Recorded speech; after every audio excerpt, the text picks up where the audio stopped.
Good morning. Today is Monday, January 6th.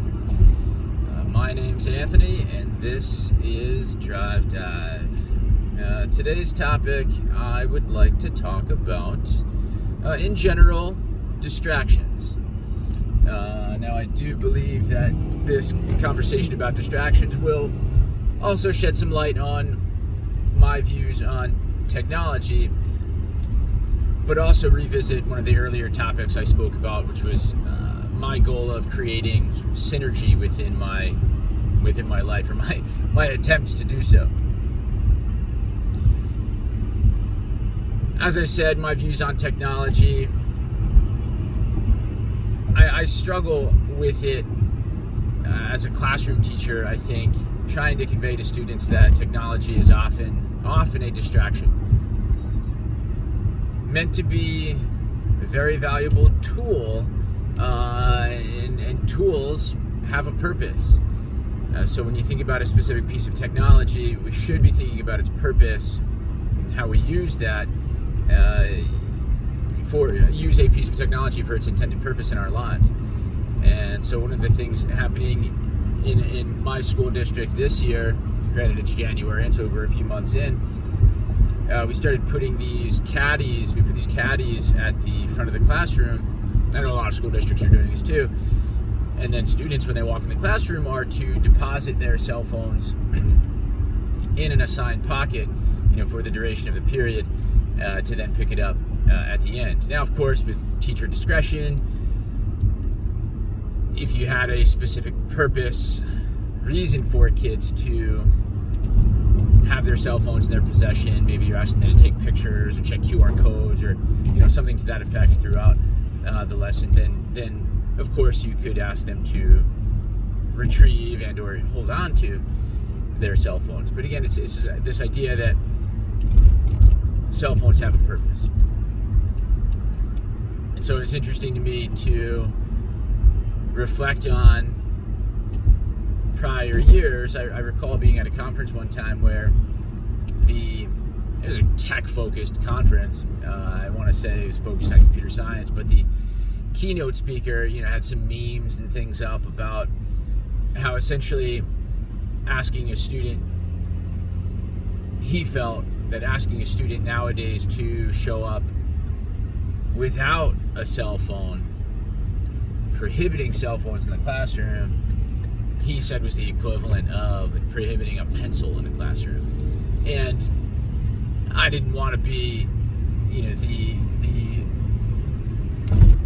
voice of dissension in the crowd, but I was like, I don't know how I feel about that one. Again, understanding that cell phones often provide a distraction in the classroom.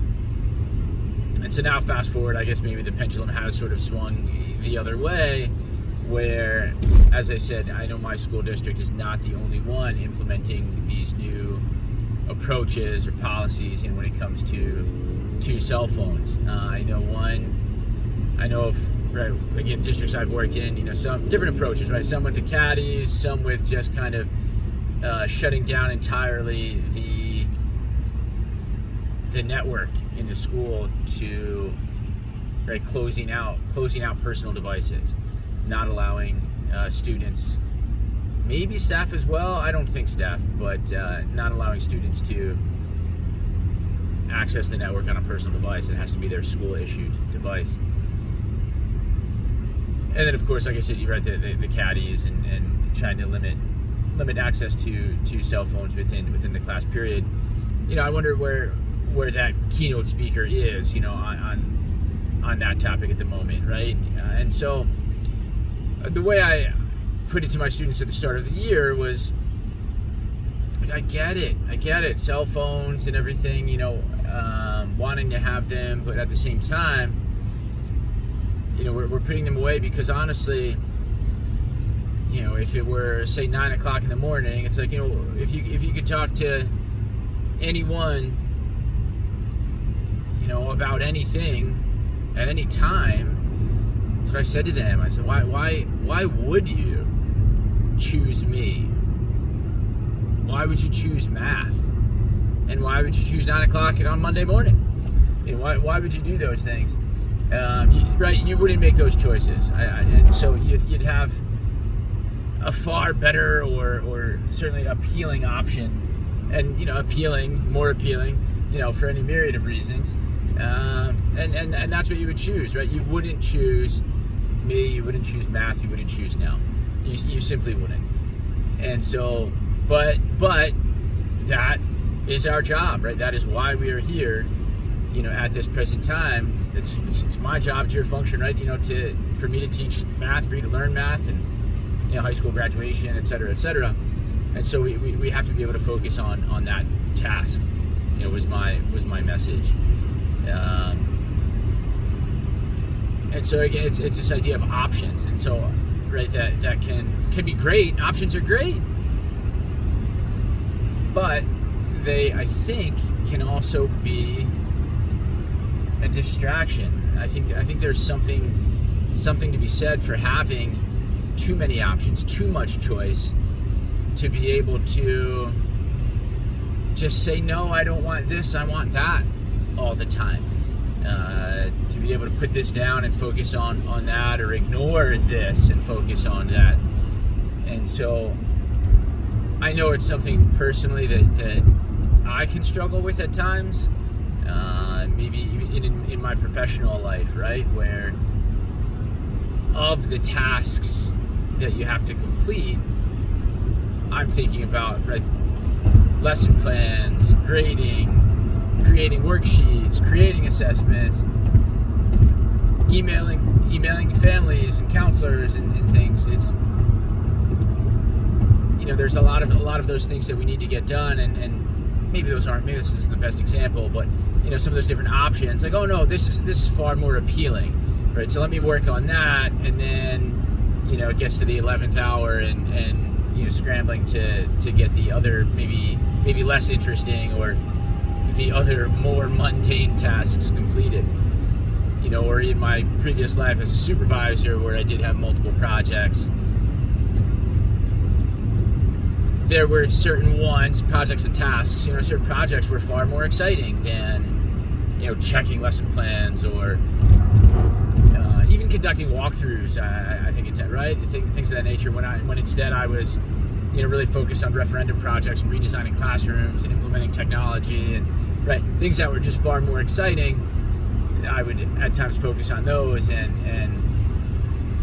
you let some of the other things not fall by the wayside, but certainly not receive as much attention as they should have. And so, I wonder the extent. I'm sure there's a lot of research on this, books written. I've only heard about people talking about how the impact cell phones have had on their personal lives and relationships. But it's going back to that. It's like, well, would I rather have this conversation right now, with my child, with my parent, with my spouse, or would I rather be on, Facebook having a conversation with so-and-so, or on Instagram, looking at, whomever it is I follow and what they're up to, right? There are certainly things I guess that are going to be more appealing, more entertaining. And the options too, I know this, it's been said, right? Back in my day, right? We only had 13 channels and, so on. You had to pick from, what was on. Yeah, I do kind of see that happening right now, like right the opposite. With my 2-year-old daughter, there are just so many options. We'll sit down, I guess, as a family, and my son's thinking that he wants to try to put on a movie, and of course, I guess my wife and I are leaning toward that as well. Letting our son pick out a movie, but then our daughter is like, no, I want to watch Blue's Clues. And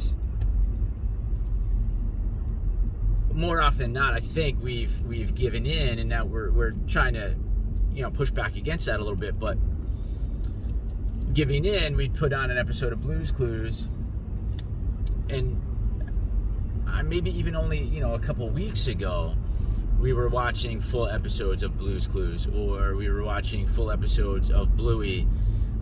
But maybe that's what it was. We initially, Blue's Clues was pretty popular in the house, and then we were watching other shows like some Sesame Street, and Bluey, and then recently we rediscovered Blue's Clues. And so now going back to it, we haven't actually been watching full episodes. My daughters insisted that after the opening song and dance and everything, which isn't very long, maybe a minute long, I don't know the exact time, but once that's over, because the option, right? But one of the options that exists now, she wants us to rewind it. She wants us to keep going back to the beginning. She doesn't want to watch a whole episode. She wants to watch, I guess, the equivalent of like a YouTube short video, right? She just wants to watch that first minute or two, the opening songs, the opening credits.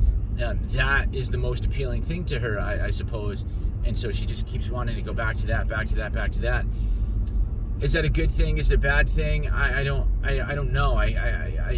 I imagine it's not, right? It just doesn't feel right that she can seemingly always just get what she wants, and if maybe, again, there must be research on it, but I guess what I'm saying again is going back to the topic of distractions, right?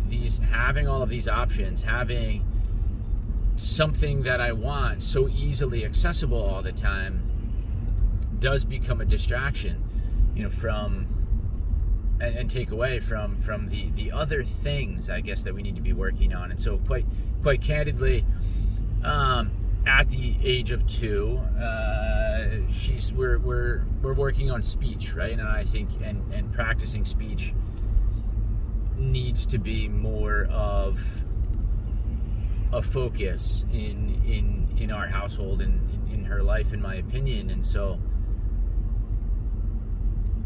I wouldn't mind it if maybe we watched a whole episode and then turned the TV off and got to some other activities and gameplay in the house, out of the house. But it doesn't always work out that way.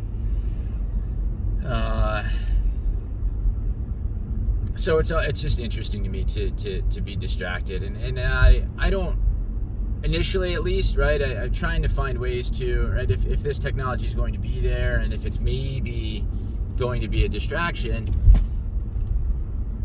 I often try to find the learning opportunities that are inherent in the use of technology. And so one example, yes, is with my daughter and with speech. I liked the idea, and still do like the idea, of having a routine, right? Even though some other maybe unintended consequences have come about have come about from our use of, right, streaming services and such. But she is at least able to say things like, maybe not very articulately, or she's not enunciating, right? I mean, she's 2, but able to say things like Blue's Clues and Bubble Guppies, and she has words for Elmo and so on. So I liked the routines and accessing technology, for those reasons, that there were these sort of learning opportunities built in. And now it's time, I think, to maximize other opportunities, right? Find other opportunities, recognizing, as I've pointed out, some of the drawbacks to how the particular piece of technology in streaming platforms maybe has some negative consequences or so. But then, another example, right? Learning opportunities inherent within use of technology. I recall with my son when he must have been 3 or 4. I know at some point reaching for cell phones and trying to play different apps. One in particular is like learning his letters and numbers and tracing them. I want to say I was using then, okay, you can be on my phone, but like we have to use the bathroom. And so he could only use my phone when he was on the potty, right? And so using that desired option to motivate him to use the bathroom, and then it turned into, okay, well, I had to put a pin on my phone at work, I believe. So because I had a pin on, I was then able to teach him, I guess, how to punch in a pin. I said to myself, well, let's make this pin something meaningful to him. And so what I was able to do with that, again, looking to create these learning opportunities, I started to set my pin to my wife's cell phone number so that he would learn mom's number if he ever needed assistance, if he was ever stuck somewhere, needed to make that phone call, he could. So I started out with just the first, maybe 4 digits. I don't know what the minimum is on a cell phone these days, but worked on the first 4 digits. Once he got the first 4, I said, oh, today's different. Now there's another digit. And obviously then built up to all 10 digits, area code included. And so looking back, I don't know that I felt like that was much of a distraction for my son. Like streaming services, as I've mentioned, have sort of become for my daughter at an early age. And so I don't know. I do worry about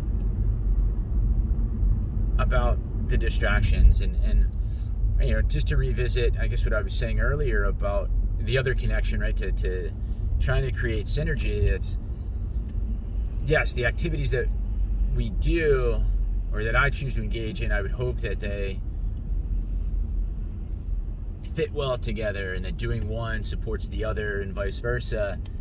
And that's what I reflect on a lot of my habits, my routines, and it's too easy to turn on the television and get lost in that and then not have accomplished as much as I would have liked with my time.